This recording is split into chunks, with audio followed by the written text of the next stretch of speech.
Olá, pessoal. Iniciando então a gravação do nosso quarto vídeo a respeito do tema Gibberella do trigo. Hoje nós vamos conversar a respeito da eficiência de fungicidas no controle dessa doença. Para isso, nós vamos mostrar aqui alguns resultados de pesquisa de dados públicos a respeito do tema. Bom, só reforçando, que o conteúdo deste vídeo é 100% independente, baseado em dados públicos, e todas as opiniões aqui expressas são de inteira responsabilidade do canal. Bom, Gibberella do trigo, eficiência de fungicidas. Iniciando com a nossa revisão costumeira, a respeito do que nós tratamos nos vídeos anteriores. Vocês devem estar lembrado que o primeiro vídeo foi a respeito da doença, a Gibberella. O segundo vídeo nós falamos sobre a variabilidade climática, onde nós constatamos que em anos de El Niño existe um maior risco da ocorrência da Gibberella. O vídeo anterior, o nosso terceiro vídeo, foi a respeito da resistência das cultivares, onde em anos de alta ou moderada ocorrência de Gibberella, a resistência da cultivar ela é extremamente importante para nos auxiliar no controle dessa doença. Tá? Também falamos a respeito dos 5 tipos de resistência à Gibberella, onde elas auxiliam muito no manejo e na manutenção da qualidade dos grãos. Então, nesse contexto, nós vamos então para o quarto e último vídeo dessa série, tratando a respeito da eficiência de fungicidas. Diferente dos outros vídeos, são trabalhos diferentes, são trabalhos específicos que foram desenvolvidos pela Embrapa Trigo nas safras 22, 23 e 24. Essas são as referências e os links para esses boletins e circulares técnicas vão estar na descrição do vídeo para que vocês tenham acesso, quem tiver interesse.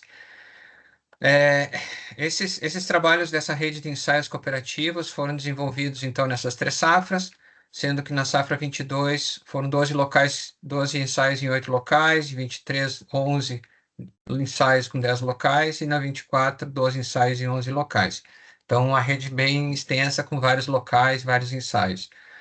Os tratamentos de fungicidas foram aplicados durante a floração, que ocorre considerando entre 25% e 50% de floração, mais 7 dias e mais 14 dias, ou seja, foram 3 aplicações sequenciais durante a floração do trigo. Os dados coletados para as análises, a confecção dos trabalhos, foram incidência, severidade e índice de Gibberella. Isso aqui vocês já sabem do que se trata, já tratamos nos vídeos anteriores. E também foram medidos o rendimento em quilogramas por hectare, o peso hectolítrico e o teor de dióxido de valinol, que é a toxina produzida pelo fungo, como também nós já comentamos em vídeos anteriores. Eu destaquei em negrito aqui os índices que eu utilizei para fazer as análises neste vídeo, tá? Só dando mais detalhes a respeito dos locais da rede de ensaios cooperativos, vocês podem ver aqui nesses quadros que a maioria dos locais foram nos estados do sul do Brasil. Aqui vocês têm os municípios, e aqui Paraná e Rio Grande do Sul foram a grande maioria dos locais. Nem todos os locais conduziram ensaios nas 3 safras, alguns conduziram apenas em 1 ou em 2 safras. E no mapa à direita nós temos, então, a distribuição geográfica, desses locais. Então, foram locais no Rio Grande do Sul, no sul do Rio Grande do Sul, na região central do Rio Grande do Sul, e na região do Planalto Médio, ao norte do Rio Grande do Sul, e no Paraná, nas regiões aqui de Campos Gerais, nessa região de Guarapuava, uma região mais alta, acima de 1.000 metros, e em Campo Mourão. Também tivemos um local que conduziu em Minas Gerais, nas 3 safras. Todos esses dados estão disponíveis lá, publicados nessas circulares técnicas, que o link vai ficar na descrição do vídeo. Bom, quais foram os tratamentos fungicidas estudados nesses trabalhos, Aqui nós temos o ingrediente ativo, o produto comercial, o nome com que ele é encontrado no mercado, quem é o fabricante e qual a safra que esse tratamento foi aplicado, Então, nós podemos ver que 4 tratamentos participaram nas 4 safras, um tratamento participou em 2 e os demais abaixo participaram em apenas uma safra. Bom, em todas elas houve um controle negativo, que é a parcela sem aplicação de nenhum fungicida. Um controle positivo, onde foi estabelecido um produto padrão para ser utilizado, né? Que foi a trifloxestrobina mais tebuconazol, produto comercial nativo. E assim sucessivamente. Outras combinações de ingredientes ativos foram aplicadas nas outras parcelas que receberam, então, os tratamentos fungicidas, tá? Bom, indo já para resultados de discussão, o que que nós podemos observar?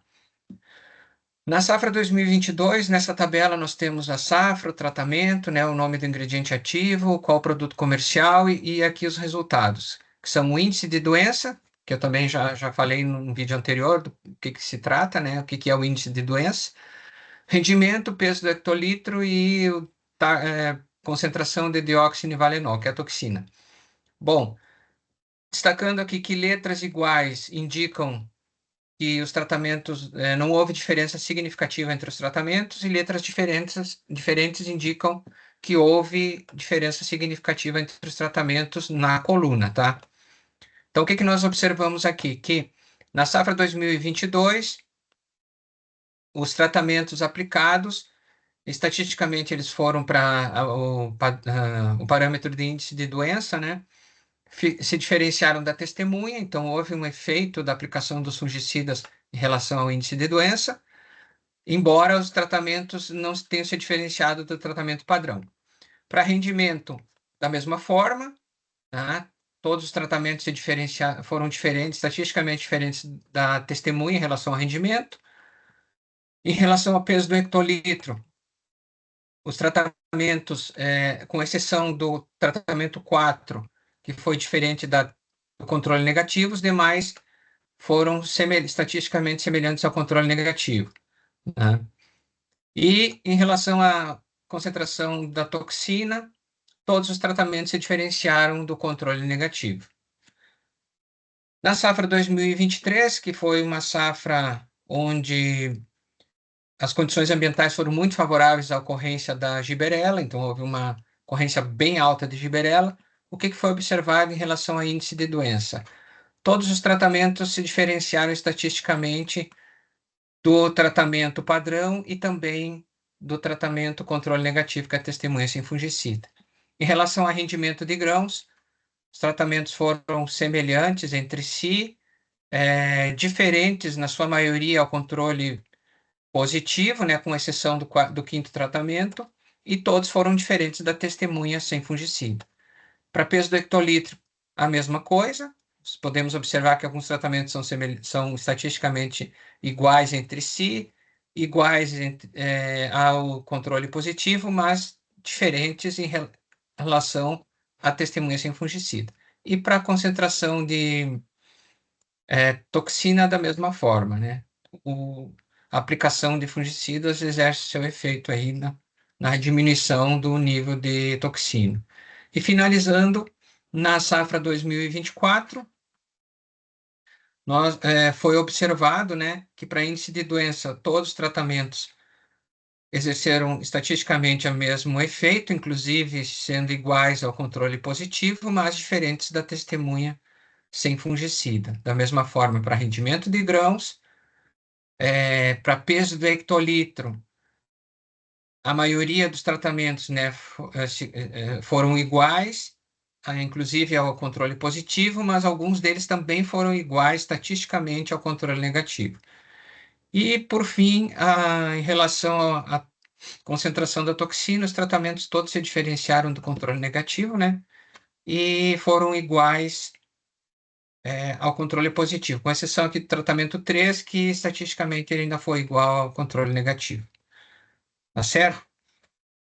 Quando nós interpolamos esses resultados de índice de doença e rendimento em um gráfico, nós conseguimos observar de uma outra forma esses resultados, né? Então, aqui nós temos que para a safra 2022, a testemunha bem afastada, né, do grupo dos tratamentos com fungicida, com o índice de Gibberella mais alto, né, que é possível ver aqui no eixo do X, e no eixo Y o rendimento, né? Então, na safra 22, que foi uma safra com uma baixa ocorrência de Gibberella, os tratamentos fungicidas apresentaram maior rendimento e, e um índice de Gibberella menor do que a testemunha, conforme a gente observou lá na tabela, né? Na safra 2023, aí uma safra onde a ocorrência de Gibberella foi bem alta, nós podemos observar que no, o grupo em geral, o rendimento foi bem mais baixo comparado com 2022. Aqui nós temos nos dois gráficos a mesma escala, eu mantive para que fosse possível comparar entre os anos, né? A gente pudesse visualmente verificar essa diferença. Então, aqui nós temos uma, um índice de Gibberella um pouco mais alto do que 2022 e um rendimento de grãos bem mais baixo no ano onde a ocorrência da doença foi mais alta. Aí o tratamento positivo, né, ele se diferenciou um pouco em relação ao grupo dos demais tratamentos e a testemunha apresentou um alto índice de Gibberella e um rendimento bem mais baixo do que os demais. E finalizando aqui a safra 2024 para o rendimento, né, onde foi uma safra com uma ocorrência moderada de Gibberella, nós tivemos a testemunha com um índice de Gibberella mais alto que os demais tratamentos e um rendimento abaixo, né? Interessante observar que, olhando os três gráficos, nós podemos ver claramente que na safra 2022, baixa ocorrência de Gibberella, os rendimentos foram bem mais altos. Na safra 23, com uma ocorrência alta de Gibberella, os rendimentos caíram bastante, ficaram na faixa dos 3.000 quilos. E numa safra 2024, onde a ocorrência da Gibberella foi moderada, o rendimento foi intermediário entre as duas outras safras, né? E a própria testemunha nos mostra isso, né? Na primeira safra, safra 22, ela apresentou um índice de Gibberella próximo de 10 e um rendimento acima de 4.000 quilos. Na safra 23, um rendimento próximo de 2.000 quilos, ou seja, uma perda de 50%, e um índice de Gibberella próximo de 20, né, o dobro do que 2022. E na safra 24, o índice de Gibberella ficou entre 5 e 10, né, e um rendimento um pouco acima dos 3.000 quilos. Né? Então, mostrando novamente o efeito do ano e da doença no rendimento. Para peso do hectolitro, nós temos, o comportamento foi semelhante, né? Ano 2022, o índice de Gibberella mais baixo nos tratamentos fungicidas e o peso do hectolitro mais alto, né? Acima dos 70.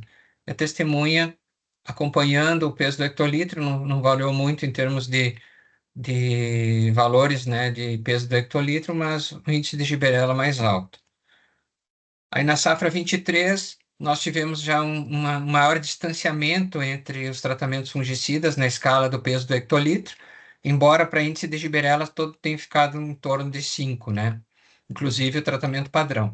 Já a testemunha, peso do hectolitro baixou bastante e o índice de Gibberella foi próximo de 20 ali, mostrando o efeito da doença na safra 23. E na safra 24 retornou novamente os níveis de peso do hectolitro lá para a parte de cima da escala, né? Inclusive a testemunha se manteve próxima do patamar de 2022 nesse indicador aí do peso do hectolitro. E finalmente, para a concentração da toxina, aqui chamando atenção, lembrando, né, que para a concentração da toxina, quanto menor a posição do material no gráfico, melhor, né? Quanto menos toxina, melhor. Então, nós vemos que em 2022, embora um ano com uma baixa incidência de Gibberella, a condição ambiental não favoreceu a ocorrência da doença, mesmo assim, a concentração de dióxido de vanilonol na testemunha foi de próximo a 1.500, né? Com a aplicação dos fungicidas, esses valores baixaram de 1.000, mesmo na safra 2022. Na safra 2023, aí o testemunha sem fungicida, a concentração da toxina foi próxima de 2.500 partes por bilhão, e o índice de Gibberella, como eu já tinha visto, perto de 20. Os tratamentos fungicidas mantiveram, então, o índice de Gibberella em torno de 5 e com uma queda em relação à testemunha, né, para 1.500 partes por bilhão de concentração de toxina. Estou mostrando aqui mesmo nessa safra de 23, onde a ocorrência da Xibirella foi bem alta, um bom efeito dos tratamentos fungicidas. E na safra 2024, uma ocorrência moderada de Xibirella, nós tivemos então um efeito bem pronunciado dos fungicidas, né, com os índices abaixo de 500 para a concentração da toxina, né, e mantendo abaixo de 5 o índice de Gibberella. Bom, quais foram as conclusões desses trabalhos, então, em relação à eficiência de fungicidas? Que na safra 2022, nas condições em que o estudo foi realizado, os fungicidas apresentaram níveis de controle estatisticamente similares. Na safra 2023, os fungicidas avaliados foram eficientes na melhoria dos índices estudados quando comparados ao controle negativo. Então, se diferenciaram do tratamento sem fungicida na sua maioria. E na safra 24, os tratamentos fungicidas mostraram desempenhos similares ao controle positivo na melhoria dos parâmetros estudados em relação ao controle negativo. E, por último, aplicação sequencial. As aplicações sequenciais de fungicidas durante a antese do trigo foram efetivas na redução da ocorrência da Gibberella. Então, essas foram as conclusões a que chegaram os trabalhos realizados nessa safra. E aqui ficam algumas recomendações gerais de manejo de Gibberella, né? Já que é importante se atentar para isso. Adotar como prática rotineira o monitoramento das condições ambientais ao longo da safra. Bastante importante que se mantenha esse constante monitoramento, principalmente se verificando as condições de umidade, né, e nebulosidade que favorecem muito a ocorrência da Gibberella, para antecipar durante principalmente pré-antese, né, o período anterior, imediatamente anterior ao início do florescimento, os manejos com fungicidas, né?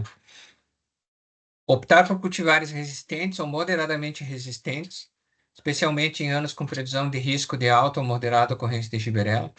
Então, a ação da resistência dos materiais juntamente com a aplicação dos fungicidas auxilia muito, principalmente em safras onde a condição ambiental é muito favorável à ocorrência da doença.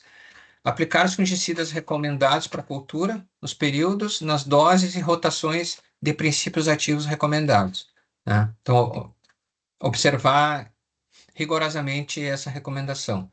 Usar cultivares com diferentes ciclos de maturação como estratégia para escalonar os períodos de florescimento da lavoura. Ou seja, a gente sabe que o período mais suscetível do trigo é durante o florescimento, então se puder fazer uma rotação de ciclos, né, para que nem todos os cultivares estejam florescendo juntas no mesmo período, né, dessa forma consegue diluir esse risco, né, dos prejuízos causados pela Gibberella.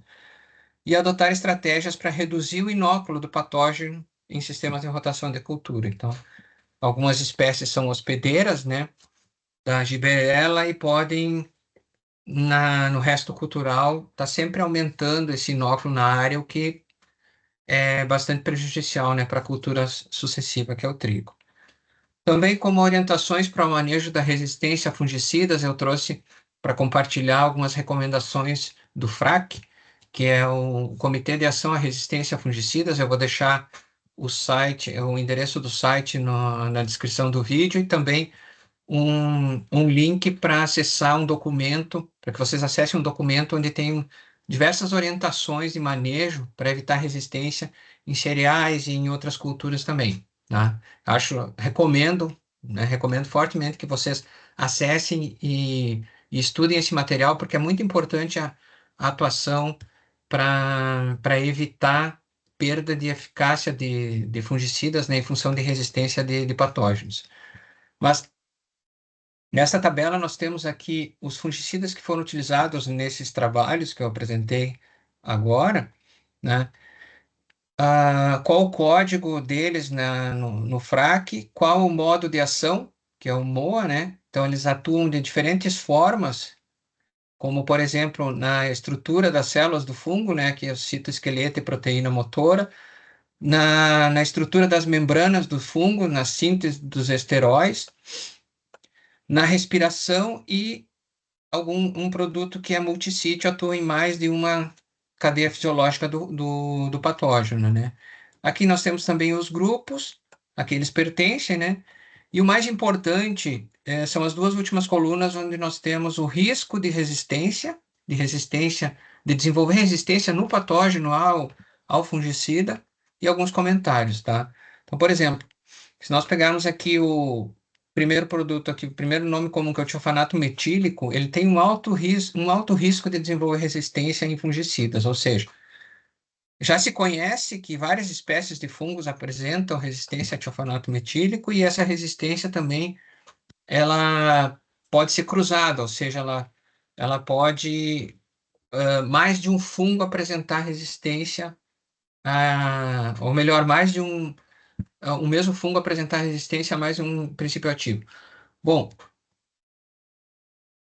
também tem outros que têm um risco médio, médio-alto. O único que tem um risco baixo da lista de produtos que foram utilizados, né, de fungicidas que foram utilizados nesse trabalho, é o mancozeb, né, por ser um multissítio, então ele atua em diversas cadeias da fisiologia do fungo, por isso ele tem um baixo risco de gerar resistência, tá? Inclusive ele não tem nenhum relato de resistência a mancozeb. Mas qual que é a mensagem principal aqui? É que se procure fazer a rotação dos princípios ativos. Não se utilize o mesmo fungicida nessas aplicações que são recomendadas. Por exemplo, durante a antese do trigo. 3 aplicações sequenciais com intervalo de 7 dias. Não se faça a aplicação com o mesmo produto às 3 aplicações. Porque se está exercendo uma pressão de seleção muito forte sobre a população do patógeno e o risco de desenvolver resistência a esse fungicida é muito alta. Então, a recomendação sempre é fazer a rotação de princípios ativos. Se na primeira aplicação utilizou um tiofanato metílico ou uma mistura, na próxima aplicação mudar esses princípios ativos e na terceira da mesma forma. Ou associar diferentes princípios ativos de forma que os modos de ação sobre o patógeno sejam diferentes e evitem uma pressão de seleção muito forte, que se selecione esporos, né, daquela população de patógeno que venham a se tornar resistentes. Com isso se perde a eficácia dos fungicidas e imagine, né, a dificuldade que seria para controle da doença. Bom, pessoal, esse era o último vídeo da série. Como sempre, qualquer dúvida, comentários, críticas, deixe nos vídeos, nos comentários dos vídeos, ou enviem por e-mail através de rvegetal@hotmail.com, ou entre em contato pelo perfil do Instagram. Fico à disposição. Obrigado por terem assistido este vídeo e a série toda. Fiquem com Deus e até a próxima oportunidade.